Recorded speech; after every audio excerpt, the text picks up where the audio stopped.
को बादशाह सफर तो वापसी अपने शहर दे विच वड़दा सी पिया ते उहने वेख्या कि अगे अगे एक कमिहार जांदा वे पिया जिन्हें 5-7 खोते अगे लाए ने। एक सब तो एंड ते जिहड़ा खोता है ना उहदे उत्ते आप बैठा है ते जिहड़े अगले खोते ने बिल्कुल सीधे लाइन च जांदे ने पै।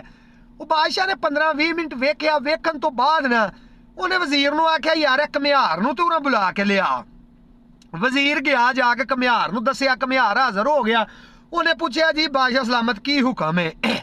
बादशाह ने उन्हें पूछया कि यार आ खोतियां वाला तेरे कोल की फार्मूला वे, सारे इको लैन च जांदे ने पे, अजे कि तू सब तो पिछे आखिरी खोते दे उत्ते बैठा आवें। ये डंगर ने खोते ने एडे सियाने किवें हो गए ने। उन्हें सोटा वहाया कमिहार ने कहा बादशाह सलामत आ सोटा मेरे कोल है, ये जनाबे वाली सोटे तो चलते ने, जेड़ा कोई इधर उधर होवे मैं सोटा इलाके च मारना वा वो सीधे हो जाते हैं। हुण उंज ही कोई भी नहीं करता, उन्होंने डर हुंदा कि सोटा वज जाना वे। बादशाह ने उन्होंने आख्या कि यार मेरे मुल्क की रियाया बड़ी भैड़ी है, बड़े चवल ने, बड़े डिंगे चिब्बे ने, अखड़ जै ने, इन्हों भी सीधियां कर लेंगा। उन्हें कमिहार ने आख्या बादशाह सलामत ये किहड़ा काम है, मैं कर लांगा सीधियां। बादशाह ने उन्होंने आख्या यार सवेरे महल च आई। कमिहार जनाबे वाली महल च गया, जाके उन्हें बादशाह ने आख्या कि मेरी भी एक शर्त है, और वो शर्त ये है कि जेड़ा मेरा फैसला होवेगा ना वो आखिरी फैसला होवेगा अटल, ਉਹਦੇ तो बाद ना कोई ਤੁਹਾਡਾ हुक्म मन्निया जाएगा ना किसी होर दा। बादशाह ने आख्या यार मैनू ये सीधे होए चाहिए ने, तू जान ते तेरा काम जाने, मैं तेरे काम च दखलअंदाजी नहीं करांदा। वो ये गल्लां हुंदियां सन पईयां, वो वजीर आज़म मुकर्रर हो गया। उन्नी देर नू चोरी का एक फैसला आ गया और साईं चोर फड़ के दरबार च लै आए कि इन्हें साडी चोरी कीती है। कमिहार ने उन्होंने पूछया हाँ भाई तू चोरी की? उन्हें कहा जी बिल्कुल की थी।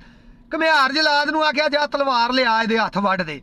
वो जलाद टुरिया तलवार लैन लई, उन्नी देर नूं पुराना वजीर कमिहार दे कन्न च आके आंदा कि आ बादशाह ने जिहड़ा हुण त्रीजा विआह कीता है ना ओहदी उस जनानी दा रिश्तेदार ही।